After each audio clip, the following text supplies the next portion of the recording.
Здравейте хора! Това вече е трета част. Лакирам си ногтите близо за 2 седмици. В момента стигнахме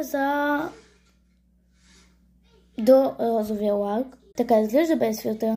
Мисля, че е много яко, бебешка розово.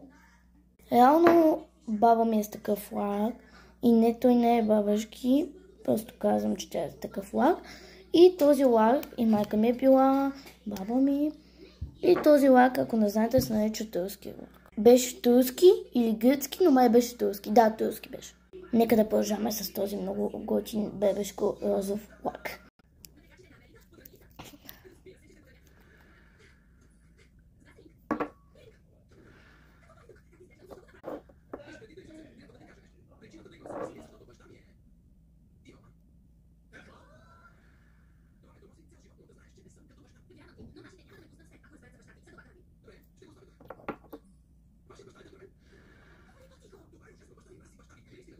Хора, готова съм с лявата ръка, но няма да ви показвам. А сега ще започна дясната.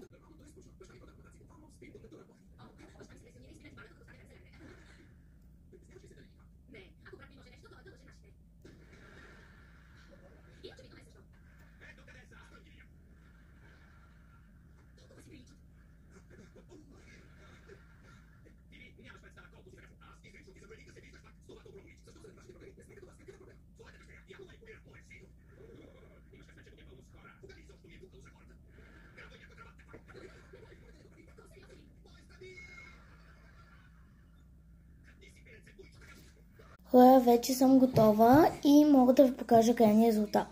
Единственото нещо, което не съм сложила е топ лака. Но преди да го сложа, ще ви покажа какво се е случило за момента. Ето хора, как ми изглежда лявата ръка, между мисля, че стана много готинго и такова бебешко розово. След това много яко стана според мен. Просто много не си личи. А ето и дясната ръка.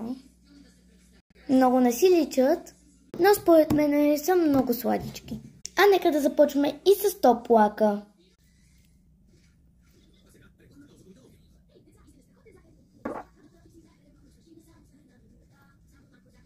Между другото, много лесно с топ лака да си направиш като лак, защото просто върху лака, който си направил вече на ръката, си слагаш топ лака и си готов. В смисъл, само трябва да ти съгнат ръцете и си напълно готов.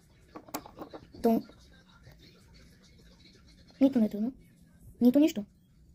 И хора, вече си сложих топ лака и съм напълно готова. Ето и лявата ръчичка. Мисля, че май се получи много яко този лак. Единственото, което знам, че можех и повече, затова бих му дала 8 от 10, но пак много ми харесва. Абонирай се за канала, ако искаш още видеа и напиши в коментарите